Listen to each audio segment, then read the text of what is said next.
Comme tu as dit, à devenir prof au fur et à mesure de sa carrière, je pense pas que c'est donné à n'importe qui. D'avoir de la patience, d'être soumis à un certain stress du quotidien, de gérer des groupes. C'est tout un ensemble et je pense pas que tout le monde est fait pour ça. Moi j'ai failli abandonner plusieurs fois au début de carrière, comme beaucoup d'autres, je pense.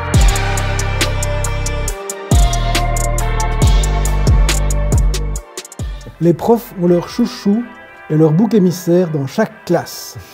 Ça commence fort, hein. Ouais. Non. Ouais. On a Ouais, bon, ouais. Ouais, moi je dis oui. Toi, tu dis non? T'as pas de chouchou?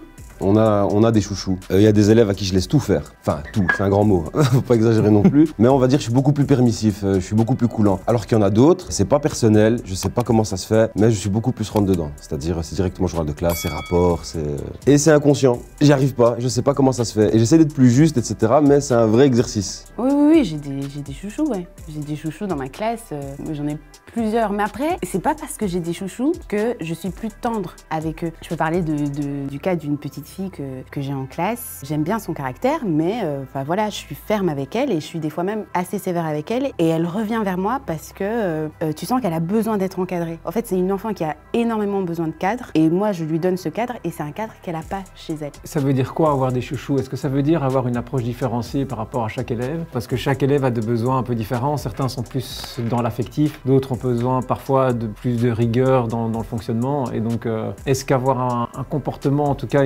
s'adapter au comportement de l'élève et fonctionner différemment avec chaque élève, est-ce que c'est avoir des chouchous? Certains enfants vont peut-être nécessiter qu'on soit plus attentif à des privilèges qu'ils n'ont pas et à compenser ces privilèges pour arriver à une égalité en fait. Chouchou, pas chouchou, je reste impartial, je fais pas de favoritisme. Si t'as bien appris, ça se verra et je te mettrai les notes que tu mériteras. Est-ce que la question c'est de gagner la sympathie? La question c'est d'arriver à travailler ensemble. Et donc ça va avec du respect mutuel. Je peux me sentir plus en sympathie avec un élève, mais en fait ça ne doit pas entrer beaucoup en ligne de compte, quoi, même le moins possible. Par contre, il faut que tout le monde se sente bien. Je pense que pour apprendre, il faut se sentir bien. Gagner la sympathie, je pense que dans mon futur, ça ne sera pas un but en soi. Moi, je veux juste gagner leur progrès, c'est ça la sympathie. Et notre but aussi, c'est pas être amis avec nos élèves. On n'est pas là pour créer des relations ou quoi, même si ça se fait parce qu'on passe beaucoup de temps ensemble dans une classe ou autre. C'est marrant parce que moi j'ai un discours qui est un peu différent justement. Alors je dis pas qu'on doit être amis, mais le discours que j'ai avec mes élèves, c'est que je les aime en tant qu'être humain et que je trouve que c'est important qu'il y ait une relation de respect qui s'installe entre nous, qu'ils ne sont pas juste des élèves dans la classe et que je n'ai pas juste moi à transmettre de la matière, mais que je veux que ça se fasse dans un cadre qui soit un cadre social, il y a quand même quelque chose d'autre qui passe que la matière dans un cours. J'ai eu l'occasion de donner cours en primaire et ce que moi je leur disais toujours, c'est que c'était important qu'ils me parlent. Je les écoutais énormément et je leur demandais surtout de questionner, que même si je leur disais de faire des trucs, c'était important qu'ils questionnent s'ils n'étaient pas d'accord et qu'il y avait toujours un espace pour la discussion. Et du coup, je pense que je gagnais énormément leur respect d'abord. Au fur et à mesure, ça devenait de la sympathie. J'ai l'impression que très souvent, quand le professeur est dépassé et qu'il n'arrive pas à créer la relation, qu'il n'arrive pas à créer le dialogue avec un élève, il en vient à utiliser, comme on dit, le journal de classe. En fait, on sort le bâton, quoi. J'ai l'impression que c'est un aveu de faiblesse, c'est un aveu d'échec en fait, de la part du professeur de faire comme ça. Je fais cette énorme distinction et j'en parle beaucoup avec eux entre l'obéissance et le respect. Et ils sont très souvent versés dans l'obéissance et souvent trop peu dans le respect et on leur explique trop peu en fait cette différence entre les deux. Il y a des classes en fait, ils ont tellement été drillés dans ce système d'obéissance et de si tu n'obéis pas, je te tape avec un bâton, des rapports, comme Vianney a bien expliqué, que quand tu essaies de les traiter avec un peu plus de bienveillance, avec un peu plus de coolitude si je peux dire, ça marche pas. Il peut y avoir des malentendus, c'est-à-dire que du fait qu'on a une attitude différente de celle à laquelle certains sont habitués, ils prennent ça pour de la faiblesse, et donc ça peut prendre du temps d'installer un autre type de relation. Ça peut venir du passé scolaire, ça peut venir du passé familial aussi. Ça vient de la société tout court, je dirais même. Et de la société tout court. On est dans une société ultra punitive. Tu fais pas un truc, bam. On est dans la punition tout le temps. On n'est plus trop dans la réparation en fait. C'est plus facile aussi. C'est bien sûr. Ça demande plus de temps, ça demande plus d'énergie, ça demande plus de patience, d'installer un dialogue plutôt que de punir en fait, tout simplement. Quand on a 25 élèves, qu'on est soumis à un programme, qu'on n'a pas beaucoup de temps, qu'on est parfois fatigué, ça peut être un raccourci qui est facile à prendre, de dire ok, journal de classe, merci, des points en moins, et donc en gros je renvoie ça chez tes parents qui vont te punir, et donc je crée un stress chez eux qui a pour but de les calmer. Est-ce que ça t'était déjà arrivé de perdre le contrôle d'une classe? Non, ça m'est pas arrivé. Des élèves, ça a pu m'arriver. Et en dernier recours, je les envoie chez la proviseure où je colle un rapport. Mais c'est très rare et c'est un échec. Si j'en arrive là, c'est clairement un échec. Moi, ça m'est, enfin pas de perdre le contrôle, mais ça m'est déjà arrivé de sentir que j'y arrivais pas. Et moi, mon arme, c'est de sortir. Ce que je faisais aussi quand j'avais des classes, en primaire, j'arrive en classe et je me dis, tu vois leur tête, tu vois qu'ils sont au bout, et je dis, allez, on va souffler 5 minutes, faites ce que vous voulez. T'as envie de monter sur la table, t'as envie de crier, machin. Bon, après, j'ai eu des soucis avec les collègues qui sont dans les classes à côté. Je pensais à une fois où j'ai fait un truc, donc j'étais très énervé. Un jour, on était dans un contrôle et il y avait du bruit dans la classe à côté. Je demande à un élève d'aller demander gentiment au professeur de faire en sorte que les élèves parlent moins fort ou que le prof même parle moins fort là-bas. Pendant 5 minutes, ça va, puis ça recommence. Et moi, je ne pouvais pas sortir de la classe parce que je devais les surveiller, c'était un contrôle. À un moment donné, il y a un élève avec qui j'avais une relation difficile et qui dit « Oh, vous devez vous débrouiller hein, pour régler ce problème, c'est pas à nous de le faire, nous, on est occupés ici. » Alors, moi, j'ai fait un truc que j'avais jamais fait. Je lui ai fait ça, comme ça. Mais moi, je m'en suis tout de suite voulu. Je me suis dit, oh, ça ne se fait pas. Et à la fin du cours, donc les élèves sont sortis, je l'ai pris à part, je me suis excusé auprès de l'élève. Il m'a dit, ouais, mais ça suffit pas parce que vous avez fait ça devant tout le monde, donc vous devez vous excuser devant toute la classe. Mais en fait, il avait raison. Donc, une semaine après, lui, il avait sans doute oublié, les autres élèves avaient oublié, mais moi, j'avais pas oublié. Et donc, j'ai commencé le cours en disant, je voudrais d'abord m'excuser pour ce que j'ai fait la semaine passée, etc., en expliquant un peu le contexte, que j'étais énervé et tout. Mais je m'excuse, voilà, devant tout le monde. Mais moi, je trouve que c'est ça le respect aussi. C'est facile de devenir prof.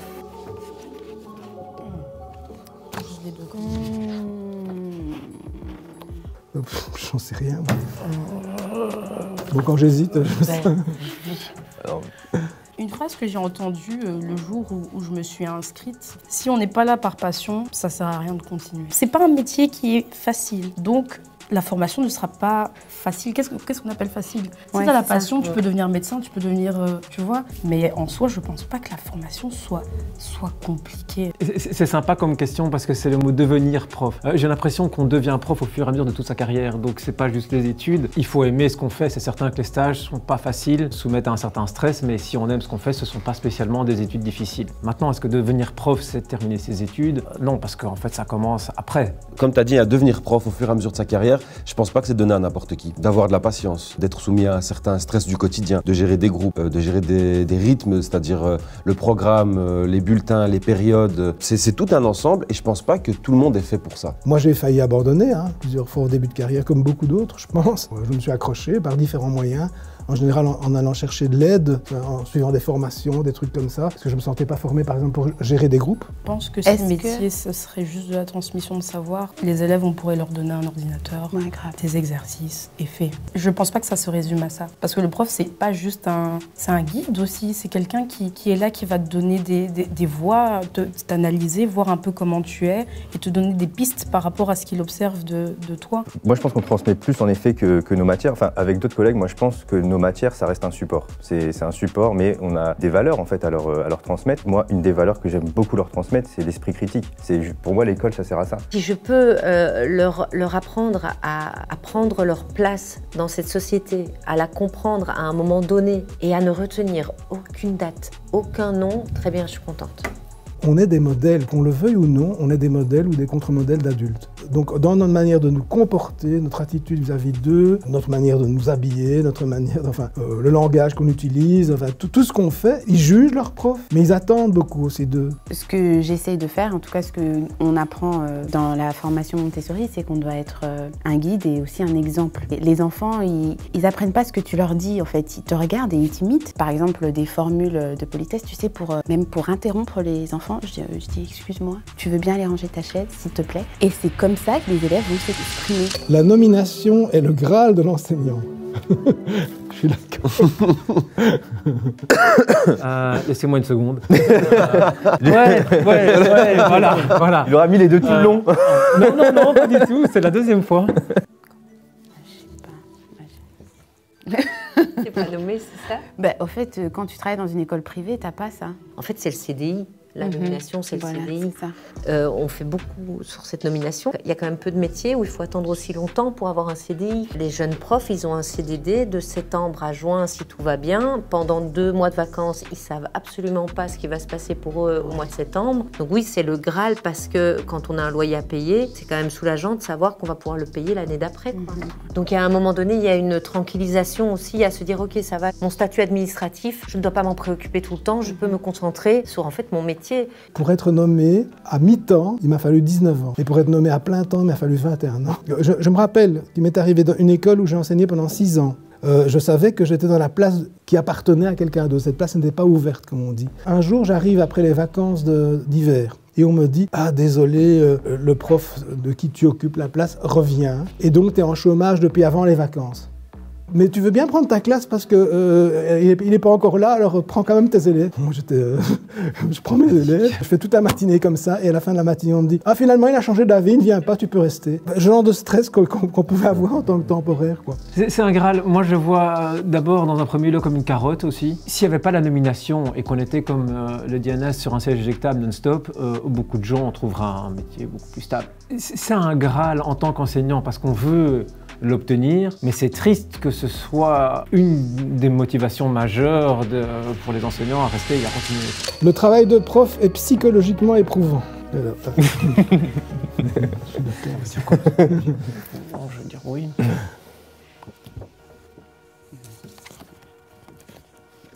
Oui, je trouve qu'il est psychologiquement éprouvant dans le sens où il y a une charge de travail phénoménale et il faut constamment être dans la gestion de ses émotions. Mais je trouve que ça l'est pas complètement dans le sens où il faut savoir être quelqu'un de résilient. En fait, il faut savoir laisser les problèmes là où ils sont. C'est-à-dire que moi, personnellement, si j'ai un problème avec une classe, le problème il s'arrête à la porte de la classe. Je le prends pas avec moi. Mais après, on a énormément de deadlines à respecter. Donc on a le programme qui nous poursuit, on a les attentes de la direction, les attentes des parents aussi, qu'on n'en parle jamais, mais également les parents, c'est une certaine pression qui vient. Enfin, personnellement, moi, je trouve que c'est une question d'organisation. Une fois que tu es bien organisé, le reste suit. Pour moi, c'est un oui catégorique. Psychologiquement, oui, c'est psychologiquement éprouvant. Quand tu as un problème avec une classe, mettre ça de côté sur la classe, mais justement, c'est un travail psychologique de faire ça. Bah, clairement. Et du coup, c'est vraiment difficile. Ouais. Ouais. Tu rentres chez toi, tu es quand même fatigué. Quoi. Ça, donc, quand tu disais tout à l'heure, on fait 6 heures, ça paraît pas beaucoup. Mais en fait, c'est énorme. Quand tu fais 6 heures de cours, psychologiquement, c'est éprouvant. Est-ce qu'on a déjà eu des rapports compliqués avec les parents d'élèves?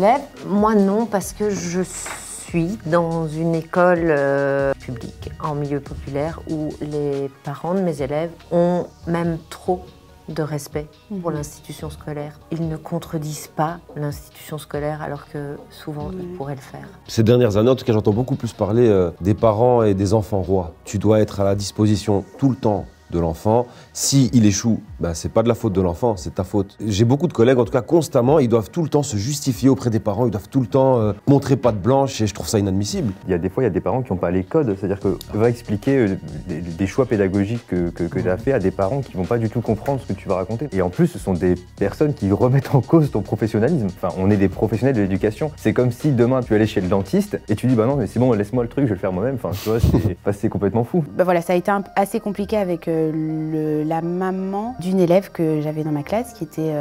la petite était grosse. Enfin, elle était grosse, elle était en surpoids, mais c'était vraiment...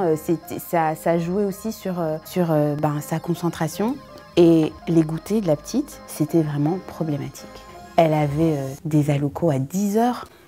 Non, mais elle avait des trucs, enfin des repas. Ouais, comme goûter, elle avait des repas complets, c'était beaucoup. Et j'avais déjà été parler à sa maman pour lui dire du fait qu'elle n'arrivait pas à courir avec les autres enfants, on la mettait un peu à l'écart. Elle n'arrivait pas à suivre dans les jeux et tout ça, du coup elle restait toute seule sur la balançoire. J'ai juste dit à sa maman, un petit peu diminuer les quantités. Elle voulait rien entendre. Moi, je n'allais pas toucher, mais je sais qu'il y avait une collègue, le matin quand la petite arrivait, enlever des trucs de son goûter, quoi. Les profs sont souvent absents. Ouais, voilà, je sais pas. Putain, oui, très rapide, hein, ça.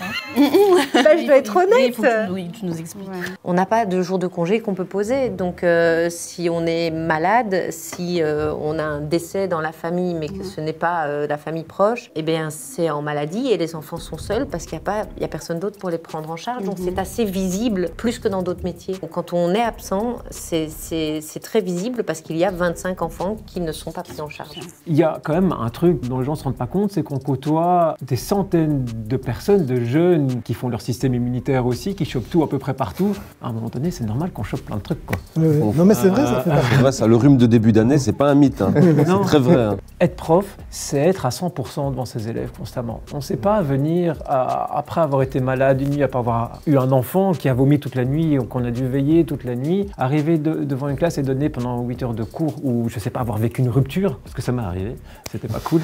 C'est très difficile parce qu'on doit être vraiment à 100% devant nos élèves, d'un point de vue émotionnel comme d'un point de vue physique. On ne sait pas donner cours en étant fortement diminué. C'est pas comme si j'allais devant un ordinateur, et je critique pas les gens devant leur ordinateur, bien entendu, mais c'est plus facile de faire un métier où on peut être à moitié là et quand même faire sa journée. Nous, on peut pas être à moitié là à aucun moment. On doit tout le temps être à fond.